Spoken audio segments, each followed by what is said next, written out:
9절로 11절 말씀입니다. 사무엘상 1장 9절로 11절입니다. 찾으셨으면 한 번 더 자리에서 모두 일어나셔서 하나님을 경외하는 마음으로 저와 함께 천천히 같이 읽습니다. 시작. 그들이 실로에서 먹고 마신 후에 한나가 일어나니 그때 제사장 엘리는 여호와의 전 문설주 곁 의자에 앉아 있었더라. 한나가 마음이 괴로워서 여호와께 기도하고 통곡하며 서원하여 이르되 만군의 여호와여, 만일 주의 여종의 고통을 돌보시고 나를 기억하사 주의 여종을 잊지 아니하시고 주의 여종에게 아들을 주시면 내가 그의 평생에 그를 여호와께 드리고 삭도를 그의 머리에 대지 아니하겠나이다. 아멘. 자리에 앉아 주시기를 바랍니다.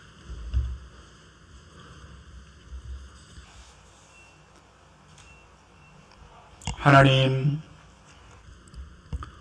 오늘 여기 준비된 이 말씀이 한 톨의 작은 겨자 씨앗이 되기를 원합니다.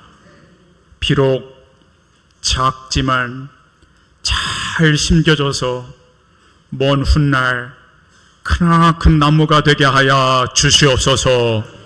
예수 그리스도의 이름으로 기도하옵나이다. 아멘. 우리 사랑하는 성도 여러분, 한번 아멘으로 화답하면서 하나님께 영광 돌리기를 원하는데요, 제가 할렐루야 하면 아멘을 한번 외쳐봐 주세요. 할렐루야, 할렐루야. 네, 아주 여러분의 아멘 소리가 참 너무 힘이 되고 좋습니다. 저는 오늘부터 약 2달에 걸쳐 여러분과 함께 사무엘을 집중적으로 좀 살펴보려고 합니다.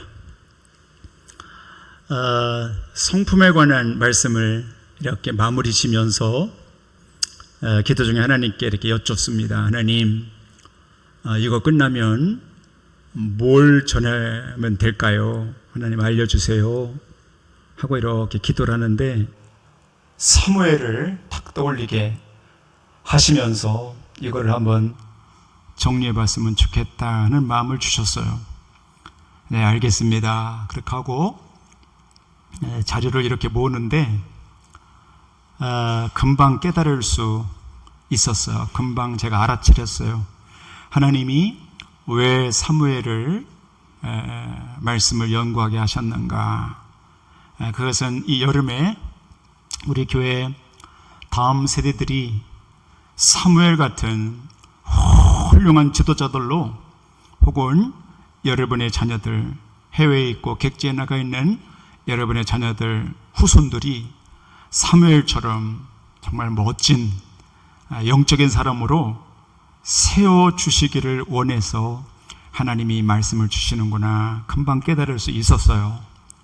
오늘부터 여름 내내 사무엘 상에 있는 말씀을 깊이 여러분과 좀 나누려고 그러는데요, 축복해요.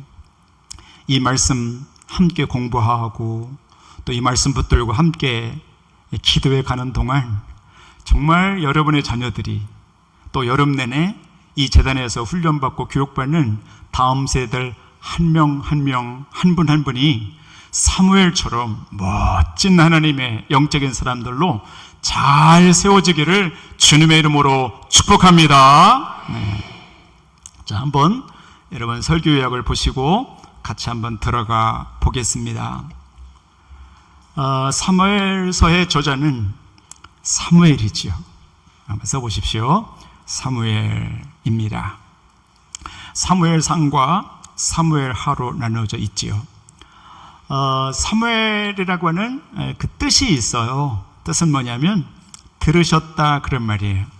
하나님이 들으셨다. 그래서 여러분 히브리어로 샤마 그러면 듣다, 샤마 들어라 그런 뜻이거든요. 그래서 사무엘 그 속에는 샤마라는 게 들어가 있어요. 그래서 하나님이 들으셨다, 그런 뜻을 가지고 있지요.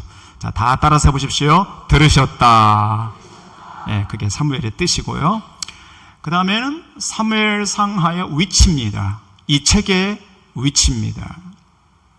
이 사무엘 상하는 그 자리의 위치가 어떻게 되어 있냐면, 이 성경을 앞쪽에 보시면 여호수아, 사사기, 룻기, 그리고는 사무엘 상하가 나옵니다. 그래서 바로 그 앞에 사사 시대가 있습니다. 사사는 12명인데 그 앞쪽에 사사 시대가 있고요. 그 다음에 뒤에는 열왕기상, 열왕기하, 역대상, 이렇게 왕들의 이야기가 나와요. 그래서 사무엘 상하, 사무엘의 위치는 앞쪽에 사사 시대들과 초기 왕정 시대라고 그래서 사울 왕, 다윗 왕, 솔로몬 왕, 이런 왕들의 중간에 들어가 있어요. 그래서 학자들은 이 사무엘을 사사의 마지막 사사로 보기도 하고요. 그리고 이 사울 왕과 다윗과 솔로몬의 왕정 시대를 열었던, 왕정의 시대를 활짝 열었던 중요한 인물로 여깁니다. 사사 시대와 왕정 시대를 연결하는 그 중간에 돼 있어요. 또 어떤 학자들은 이 사무엘을 선지자로 봅니다. 왕정 시대를 열어가는 선지자. 그래서 여러분 아시는 것처럼 사울 왕을 세울 때 누가 기름을 부었는가? 이 사무엘이 부은 거예요. 기름불을 가져가서 왕 될 사람의 머리에 콸콸콸콸 기름을, 아주 순백한 그 기름을 부었고요. 다윗도 마찬가지죠. 다윗이 왕이 될 때에 누가 기름을 부었는가? 성경을 보면 사무엘이 이새의 8번째 막내 아들을 불러놓고 그 위에 성유, 거룩한 기름을 부어 그를 왕으로 세워요. 그 역할을 누가 했는가? 사무엘인 거예요.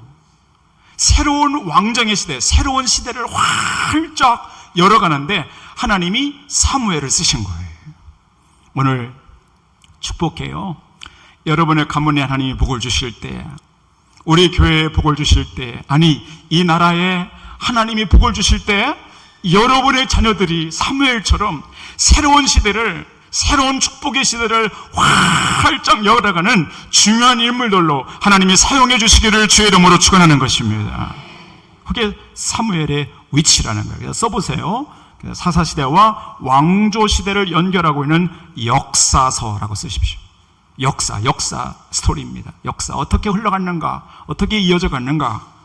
역사 이야기 주전 11세기 경입니다. 그게 사무엘 상하입니다. 오늘 본문에는 그 사무엘의 부모님이 나옵니다. 아버지는 엘가나라는 이름의 레위 제사장이었고요.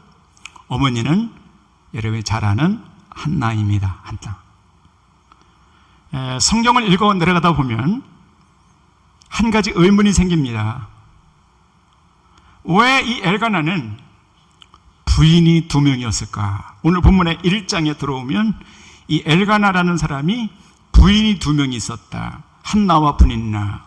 이렇게 이제 서두가 시작이 돼요. 원래 하나님은 하나님의 사람들이 일부 일처입니다. 한 사람의 부인을 두게 돼 있어요. 일부 다처가 아니에요. 한 사람이 한 사람의 아내를 두게 돼 있어요. 근데 여기 엘가나가 2명의 아내를 두어서 이름이 나오고 있어요.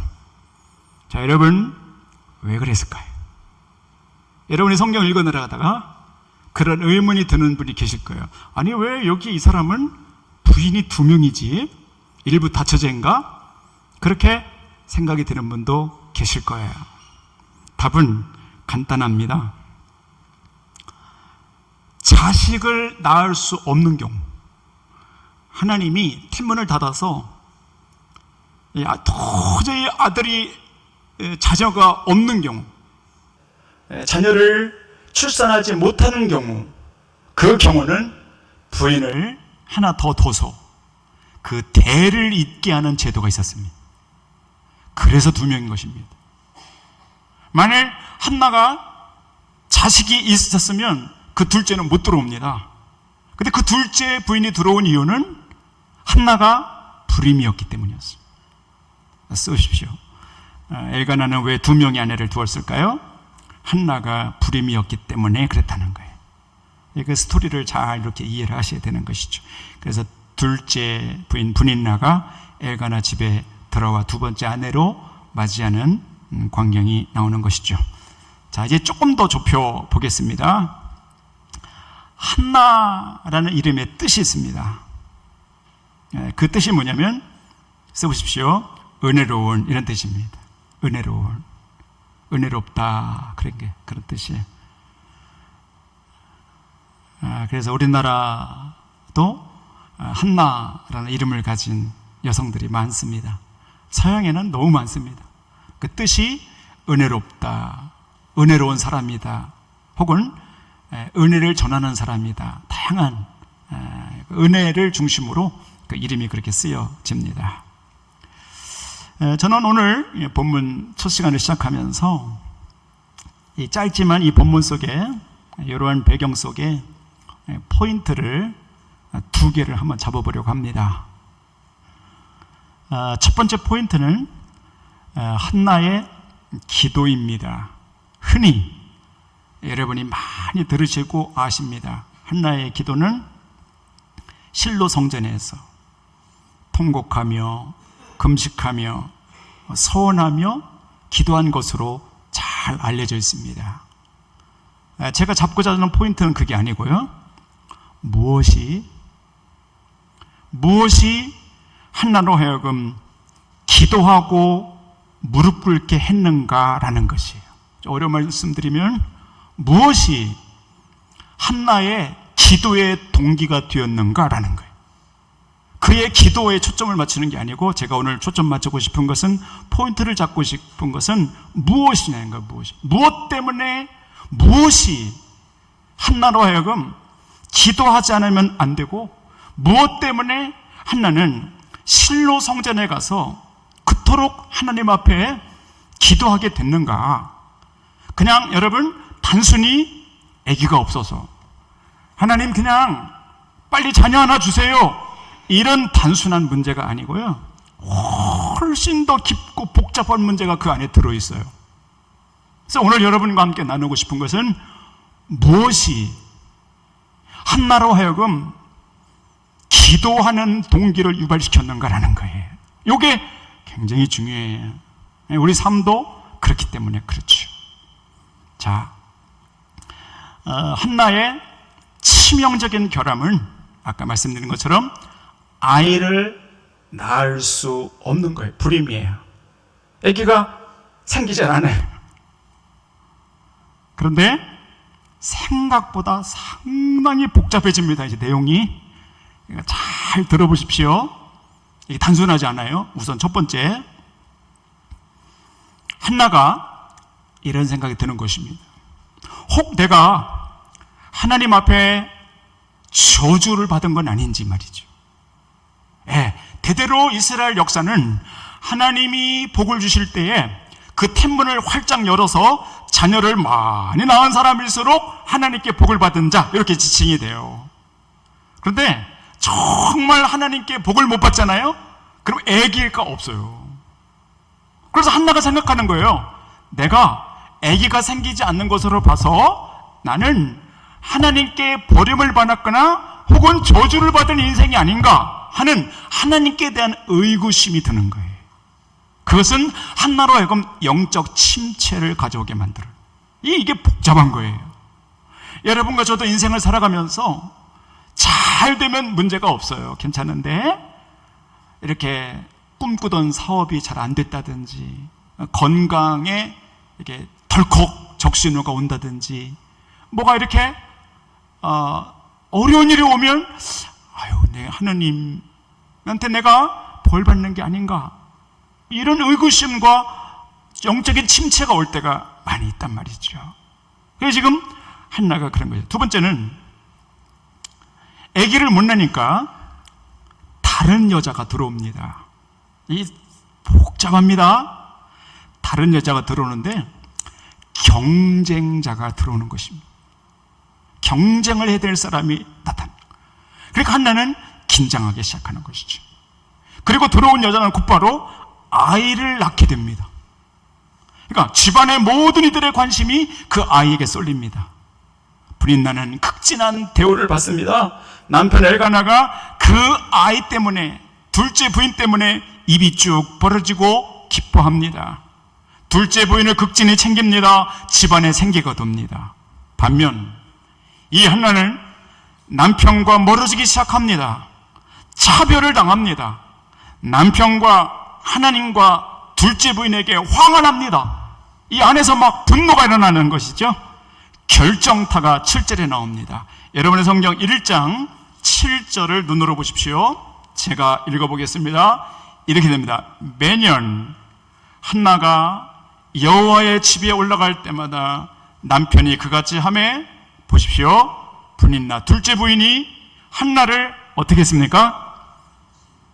대답하시죠. 어떻게 했습니까? 격분시켰다는 거예요. 그러니까 이 두 번째 들어온 둘째 부인이 애를 낳으면서 한나라는 이 여인을 너무 어렵게 하는 거예요. 격분, 화가 나도록 만든 거예요. 그러니까 이 한나는 너무너무 괴로운 것이에요. 잠이 왔을까요? 안 왔을 것 같아요. 우울증이 왔을 것 같아요. 이때에 한나의 심정을 잘 말해주는 구절이 16절에 또 나옵니다. 여러분의 눈으로 16절을 또 가보세요. 제가 읽어볼게요. 당신의 여종을, 이 한나가 엘리 제사장에게 말하는 거예요. 당신의 여종을 악한 여자로 여기지 마옵소서.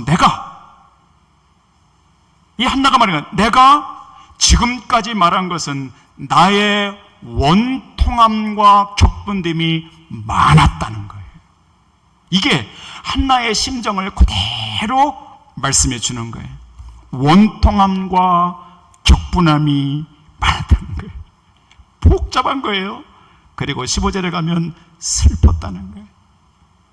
이게 오늘 본문의 한나의 복잡한 심경이에요. 슬프고 원통하고 잠이 안 오고 우울하고 화가 나고 차별을 당하고 침체되고 경쟁자가 나타나고 잠을 못 이루는 그런 한나의 복잡한 모습이 오늘 본문에 잘 드러나 있는 것이지. 결론, 이 한나의 마음이 갈기갈기 찢어지고 쓰러진 아주 쓰리고 비참한 한나의 마음을 오늘 본문에서 발견하게 되는 거예요. 자, 무엇이 한나로 하여금 기도의 자리에 나가도록 만들었나? 무엇이 한나로 하여금 기도의 동기를 일으켜 주었나? 자, 써보십시오. 한나를 무릎 꿇게 했던 것은 그녀의 쓰라림입니다. 그리고 비참함이었습니다. 쓰라림 혹은 비참함이었습니다. 자, 이걸 쓰시고 이제 저를 잘 보십시오. 이 앞을 한번 잘 보십시오. 우리가 성경을 이렇게 깊이 들여다보면서 오늘 하나님이 여러분과 저에게 주시는 메시지는 이것입니다. 한나가 무엇 때문에 기도의 자리로 나갔는가를 잘 보라는 것입니다. 한나가 쓰리고 비참해 이 가슴이, 마음이 다 여기저기 찢겨서 그냥 다 찢겨지고 널널하게 넓혀져 있는, 널브러져 있는 한나의 마음이 보여요.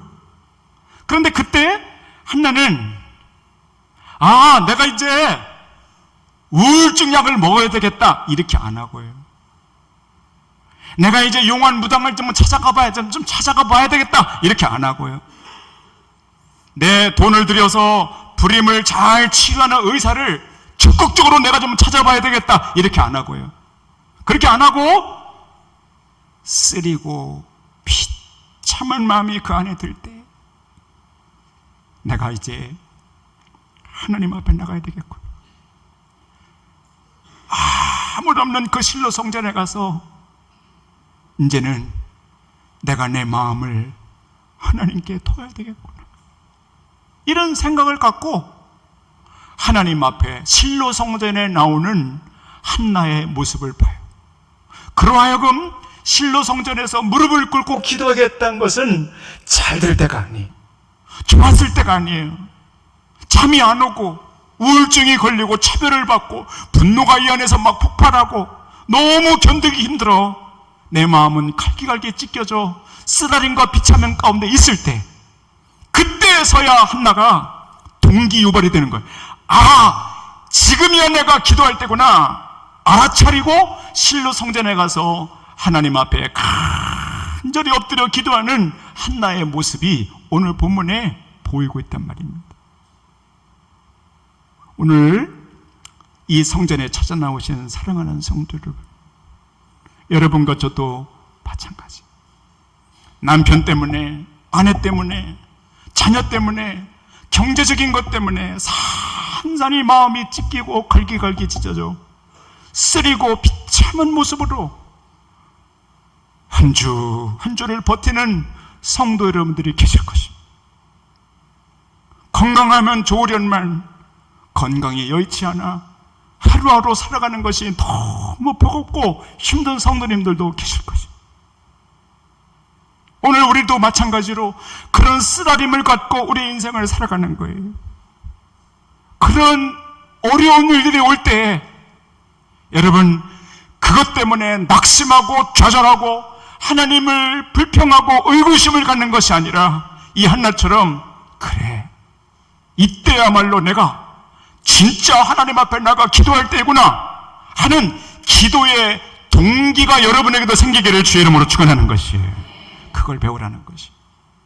오늘 본문의 메시지는 그거예요. 한나가 아들 주십시오, 단순한 그게 아니고요, 복잡한 심정이 있을 때, 그때 이때야말로 내가 하나님 앞에 기도할 때이구나. 그리고 홀로 당당히 실로 성전에 나가 기도하고 있는 이 한나의 모습을 보라 말이죠. 축복해요. 여러분과 저의 삶 가운데 어려운 일이 오거들랑, 잠 못 이루는 밤이 내게 닥치거들랑, 그때 우울해하거나 기분 나빠하거나 낙심하지 마시고, 이때야말로 한나처럼 내가 하나님 앞에 기도할 때구나 감 잡고 여러분과 제가 하나님 앞에 나갈 수 있게 되기를 주의 이름으로 축원합니다. 그러면 그 사람은 희망과 소망이 있는 거지요. 여러분과 제가 스토리를 하잖아요. 그 위에 한나가 어떻게 됐는지, 하나님이 어떻게 해주시는지. 하나님이 그런 사람 앞길에 좋은 미래를 예비해 주시고 있으니까 여러분과 제가 한나처럼 기도의 자리를 잘 사설 수 있게 되기를 바라는 것이에요. 두 번째 포인트로 넘어가겠습니다. 한나가 작정을 하고 기도하기로 하고 딱 접고 하나님 앞에 나가지요. 그때 한나가 하나님 앞에 나가서 하나님을 바라보면서 하나님의 이름을 불러요. 뭐라고? 하나님 이름을 불러요. 근데 그 내용이 너무 귀합니다. 저도 이거 놓칠 뻔했어요. 근데 자료를 놓고 거듭거듭 계속 묵상하고 본문을 읽으면서 하나님이 보이게 해주셨어요. 이거구나. 한나가 이걸 잡았구나. 한나가 그때 실로 성전에서 하나님의 이름을 불러요. 뭐라고 부르는가를 잘 보세요. 11절입니다. 여러분 눈으로 11절을 보십시오. 11절에 들어오면 이렇게 시작되죠. 서원하여. 실로 성전에 가서 한나가 서원하면서 기도하는 거예요. 근데 하나님의 이름을 부르는데 이렇게 불러요. 서원하여 이르되 만군의 여호와여, 이렇게 불러요. 만군의 여호와여, 만일 주의 여종의 고통을 돌보시고 쭉 이렇게 나가요. 하나님의 이름을 어떻게 부르냐면 만군의 여호와여 이렇게 부르고 있어요. 자, 이제 이게 기가 막힌 단어입니다. 그 만군의 여호와여, 그거를 히브리어로 제가 한번 사진으로 제가 한번 제가 썼는데요. 한번 읽어봐 드릴게요. 히브리어는 오른쪽에서 왼쪽으로 써요. 우리하고 반대예요. 이렇게 거꾸로 가요. 그래서 히브리어로 만군의 여호와야 할 때 그 만군을 체바하오트 이렇게 읽어요. 저 앞에 있으니까 체자라는 말이에요. 바아오트 이렇게. 체바오트 야훼. 그러면 만군의 여호와여 이런 뜻이에요. 자, 여러분 히브리는 어려우니까 한번 한글말로 따라서 보세요. 만군의 여호와여. 자, 히브리어도 한번 따라서 보겠습니다. 체바오트. 크게 해보세요. 체바오트. 예, 좀 어려운 단어지만 한번 해봤습니다. 체바오트 야훼. 한나가 성전에 가서 하나님의 이름을 부를 때 만군의 여호와여 체바오트 야훼 그러면서 기도를 시작해요. 그 만군의 여호와여 라고 하는 이름 속에는 한나의 믿음의 고백이 거기 들어있어요.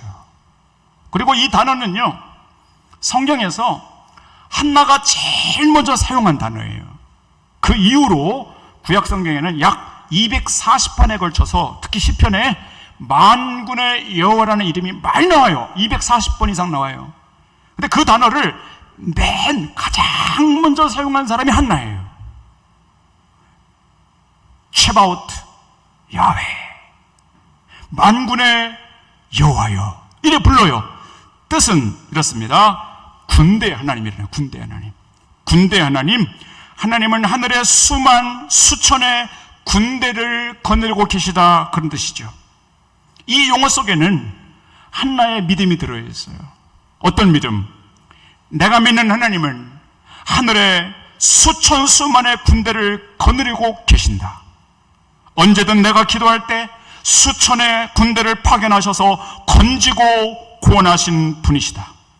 얼마든지 내 심정이 갈기갈기 찢겨있지만 내 마음을 싸매시고 고치시는, 문제를 풀어주시는 하나님이십니다 라고 하는 그 믿음이 그 용어 속에 들어가 있단 말이죠.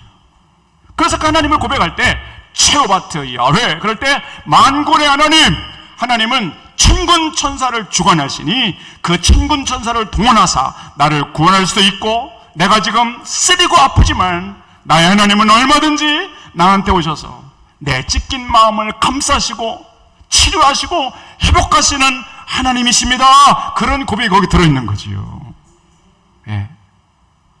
그래서 성전에 나오고 보니, 그렇게 하나님의 이름을 부르고 보니, 글쎄 이 여인의 마음이 풀어지고, 예, 오히려가 되고 용기가 되고, 그리고 인생을 살아갈 수 있는 힘과 용기를 하나님이 주시는 거예요.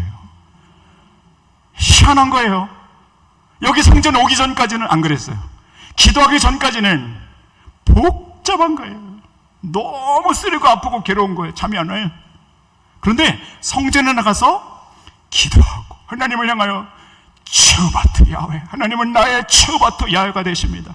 하나님은 천군 천사를 다스리는 분이십니다. 얼마든지 구원할 수 있습니다 하고 하나님 앞에 기도하며 나갔더니 진짜 하나님이 한나에게 강한 믿음이 되게 하시고 그 모든 어려움을 이겨나갈 수 있는 용기를 주시더라는 거예요. 오늘 여기 기도해요. 축복해요. 여러분과 제가 이 예배당 올 때 상한 마음을 가지고, 쓰라린 마음을 가지고, 찢긴 마음을 가지고 오셨습니까? 여기서 예배하고 여기서 찬양하고 여기 하나님 바라볼 때 만군의 여호와 천군 천사를 다스리시는 그 하나님이 여러분에게도 우리에게도 오셔서 여러분의 마음을 싸매시고 능히 구원하시고 회복시켜주시고 치료하시는 역사가 있기를 주의 이름으로 축원하는 것입니다. 네. 참 놀라운 일이에요. 성경을 보면서 배우는 거예요. 한나가 체오바트 하나님을 고백할 때 하나님이 그런 길을 열어주시라는 것이죠. 자, 이제 사진을 하나 제가 좀 보여드리려고 합니다. 볼펜을 다 놓으시고, 그 맨 밑에는 한나의 하나님은 체바오트의 하나님이다. 그걸 쓰시면 되겠고요. 이제 이 사진을 한번 잘 보시기를 바랍니다. 내셔널 지오그래픽이라고 하는 잡지가 있습니다. 환경단체에서 주로 환경에 대한 소식을 잘 담아내는 잡지죠. 이제 5월호 표지입니다. 제가 지난 5월 말에 도서관에서 저 잡지를 읽기 시작했습니다. 그런데 대단히 흥미로운 게 저 안에 들어있었습니다. 표지에 나와 있는 것처럼 저게 황제 펭귄입니다. 과학자들이, 동물학자들이 황제 펭귄에 대한 연구 보고서입니다. 대단히 흥미로웠습니다. 긴 시간 동안 자세하게 다 읽어봤습니다. 여러분, 저 황제 펭귄은 남극에서 삽니다. 지구상에서 가장 추운 곳이 남극이에요. 북극보다 남극이 훨씬 춥답니다. 1983년도에는 그 남극이 영하 89도를 기록했다고 합니다. 한겨울에는 보통 평균이 50도고요. 60도, 70도까지 내려간다. 상상이 안 되죠? 인간 생존이 어려운 곳이, 사람이 살 수 없는 곳이, 물론 개체들, 동물들도 그러겠죠. 극히 드물죠. 생명들이 사는 것이. 근데 이런 추운 극지에서 개체수가 늘어나고 있는 유일한 종이 있는데 그게 황제 펭귄이라는 거예요. 아주 흥미로웠어요. 아주 신나게 즐겁게 잘 살고 있다는 거예요. 영하 50도, 60도인데 얘네들이 어떻게 사냐 말이죠. 이해가 안 되는 것이. 그래서 뭘까 하고 들여다보니 과학자들의 결론이 이렇게 되어 있었습니다.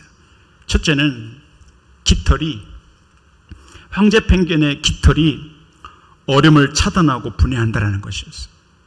열을 보존하고 단열작용을 한다. 그래서 겨울에 저 황제 펭귄들이 수만 마리가 타닥타닥 붙어서 있는 걸 여러분 많이 보셨을 거예요. 영하 60도가 돼도 끄떡없다는 것입니다. 다 단열이 돼서 얼음이 침투를 못한다는 것이죠. 그러니까 살 수 있다는 거예요. 두 번째는 혈관이 튼튼하다는 거예요. 정맥이 굵고 튼튼하고 질겨 쉽게 얼지 않는다. 여러분, 남극의 그 물은 얼마나 춥겠습니까? 얼마나 차디차겠습니까? 근데 이 저 황제 펭귄이 한겨울 500m라고 그랬습니다. 500m의 깊은 아래까지 잠수하고 20분 이상 머물러도 전혀 혈관이 수축되거나 얼지 않는다는 거예요. 혈관이 튼튼하고 질기니까 깊은 찬 곳에 들어가서도 얼마든지 돌아다니고 먹이를 가져올 수 있다는 거예요. 죽지 않는다는 거예요. 왜? 혈관이 질기기 때문에. 마지막 세 번째, 저 펭귄은 어깨 있잖아요. 어깨. 이 바닷물을 젓는 어깨에 상완골이라고 얘기하더라고요. 이 상완골의 뼈가 굉장히 두텁고 강합니다. 제가 사진을 보니까 보통 새들 3배 정도는 됩니다. 두껍고 강합니다. 그래서 과학자들이 그 뼈를 조사를 했습니다.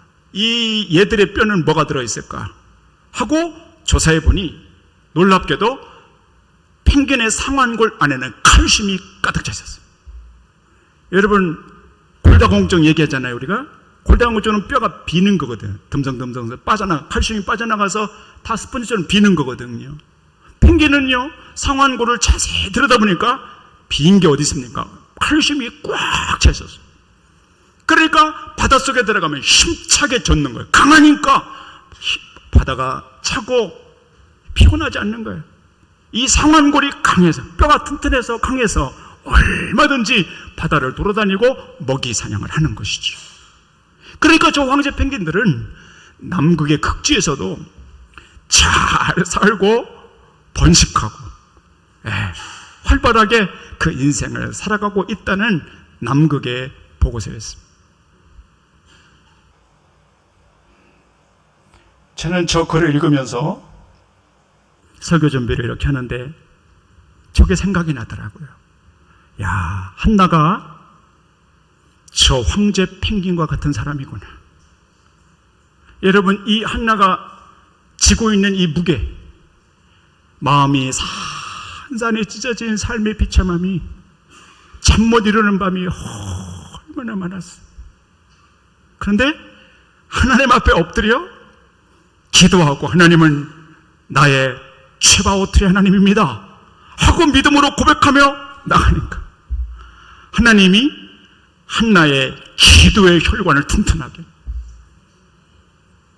한나의 심중의 믿음을 뼈처럼 강하게 만들어 쉽게 넘어지거나 흔들리지 않도록 그 모든 불행을 이겨나갈 수 있는, 마치 남극처럼 혹독한 환경이었지만 하나님께서 저 황제 펭귄처럼 한나를 당당하고 담대하게 그 삶의 자리를 버티고 나갈 수 있도록 하나님이 힘을 주시더라는 거예요. 똑같이 축복해요.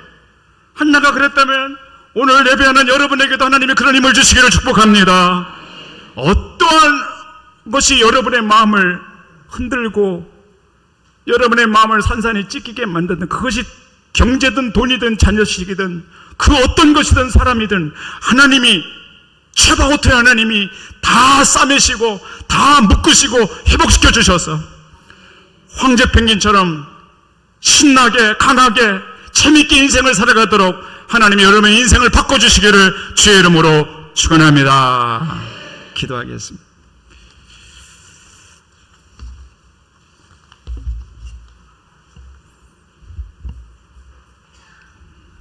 하나님, 오늘 우리 사랑하는 성도님들 한나와 같이 되게 하여 주시옵소서. 예수 그리스도의 이름으로 기도하옵나이다. 아멘.